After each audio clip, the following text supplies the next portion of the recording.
Last Man Standing, fan story, name, traitor. Story. Vern used to be in a group with two of his friends, but they were both killed a day into the event.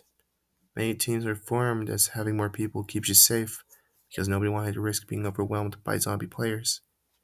Most of Vern's time was spent traveling across other servers, picking up weapons that were discarded.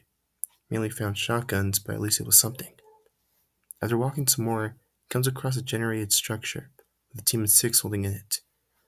He was spotted and yelled at by the player, who was scouting from a safe distance. After assuring that he wasn't a threat, Vern is allowed inside the base. He introduced himself as Astvern, but prefers being called Vern for short. The rest of its team introduces themselves. Razor, the self-appointed leader, the one though who saw Vern outside. Gavin, the panic reloader, not even joking. Even if he shoots his weapon once, he reloads it. Barrow, a hider who was the one who suggests hiding inside a map-generated structure. Kind of a dumb idea when you think about it. Joe Mama, or just Joe. Everyone makes fun of his name. But he is a good sniper. Marco, the brother of Vero, is also a hider who doesn't want to become a zombie. He does help Razor with organizing and stocking up weapons they have. The last one, Tree Man, a player the group found hiding in the trees. He claims he lives there just like in real life, apparently. He likes to occasionally leave to visit the trees. Somehow he doesn't come across anyone who would kill him yet. After getting to know everyone, Vern contributes to the group, from helping setting up traps and keeping watch. Sometimes he goes looking for better weapons with Treeman and Joe. While exploring with his new friends Joe and Treeman, Vern shares his experience from the event, such as how his two friends were killed early on, to even unrelated topics such as how trolls made fun of his name, calling him Ass Fern as a way to call him trash at the game. Him and Joe get along great with that one, until randomly Treeman sprints towards trees. Vern shouts for Treeman to come back, but Joe reassures him that it's normal. He's just going to the trees. Vern is still adamant about getting him back. Joe and Vern go to the direction where Treeman went. When they find him, they come across a cave-like structure. Joe figures that's where the zombies spawned from. Both Joe and Vern go in, only to find zombie players, but not without seeing some loot. The two shoot at the zombies until Vern goes to grab a better weapon, discarding his shotgun in favor of a rifle. They run for their lives until they arrive in a clearing. They both turn around and kill all the zombies. Joe wants to go back, as there could be a chance those ultra rare items they've been hearing about could be in there. Him and Vern have an argument until they realize that they left Treeman behind. I don't know why. Before they panic about leaving Treeman possibly for dead, Treeman just pops out of nowhere with a rocket launcher. Both Vern and Joe have an idea.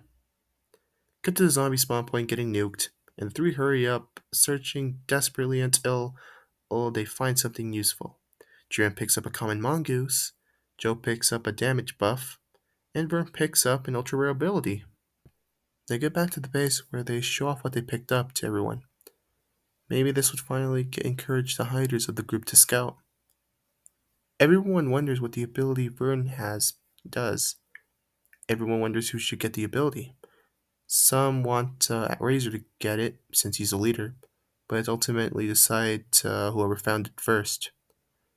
Vern activates the ability. The ability is called Restrained Crush. It's the ability to summon giant or bane of cubes to trap players in. It can only trap one, no more than one. It can be used to crush or keep people as prisoners. There's a limit of 7 uses, but it resets every day. The cubes have a health bar, making it possible to break out with enough damage. For the rest of the day, they mess around with the new ability. For just playing around or just testing how long it takes to break out, the longest was 15 seconds. The crush part was used on any zombie players that come close to the base. The next day, everything's peaceful. Everyone's just hanging out. Vern and Joe are recommending horror shows they should watch. until Razor calls Vern in. He asked if there was more loot in those spawn points, maybe to just boost their gear for everyone else in the group, or maybe get materials for traps, or enough to create their own base. Vern does say that there was a couple things that could help, but it's too risky as there's a chance that those zombie players would just protect it. Razor asks for a plan. Vern suggests making a sort of alliance with the zombies, but he is shut down by Razor. Razor and Vern argue about the plan until they get cut off by Marco shouting that the zombies are coming. Vern and Razor look at the direction Marco points at, and yes, there's a horde coming. Razor curses under his breath and yells at everyone to come out with their guns out. Do they follow us? Joe yells out as he shoots the ones that get near the entrances. Kevin shoots and throws his grenades at every direction, but he kills none of them. Marco and Vera shoot, but they only kill a couple of them. Meanwhile, Tree Man just looks in the direction of the trees in the distance. The group holds off the horde as long as they could, but eventually they got in. What's even worse is that they're all almost out of ammo. Razor immediately realizes the situation they are in. They are screwed. He tells Vern to use his ability to hide everybody. You hide them inside the cubes, put them behind the obstacles around the base to save them. Vern does what he's told. He hides everyone except for Tree Man. He refuses to be saved. He looks at the horde and back at Vern. After nodding his head, he pulls out his mongoose and writes it down at the zombies below. He jumps out and pulls out his rocket launcher.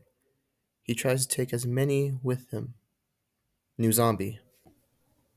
Vern, now on his own, fends off the zombie players. Without thinking, he uses the last two charges from his ability to only kill two zombies. In desperation, he pleads with them not to kill him. They don't care. Even more desperate, he yells out, saying how he can help end the event, how he can be useful. Just when he's about to be killed, one zombie player shouts to stop. He isn't the alpha per se, but he does make everyone stop what they're doing. He demands Vern to explain how the ability he used earlier works. Vern immediately explains his ability, and also explains how he can contribute to them, from trapping other slayers for them to infiltrating secure bases. Many of the zombies are interested in the idea. Having an inside man will be much help. Vern is given a choice: give out his teammates' hiding spots, or turn into a zombie like the rest of them. Inside their cubes, Razor and Joe feel bad for Vern, but also scared that he might give their hiding spots to save himself. Vern explains to the zombies how his teammates left him and the other guy as distractions to teleport away. The lie does work. The zombies are now under the impression that Vern wants revenge on his backstabbing group. Although the zombies like the idea of a slayer working for them, they must be very careful for Vern not to be exposed, as if he is found out, he will be marked as a traitor to the entire Slayer team. They must come up with a plan. A couple hours pass. Vern comes across two players looking for items. He calls out to them, asking if he could join them, letting them know he's not a threat. They are slightly on edge, but they let him join. They begin to head back to their base, with Vern looking back at the zombies hiding in the distance, before catching up with the two players. He knows this will make everyone in the game hate him, but come on, it's better than being a zombie in the event that probably won't end anytime soon.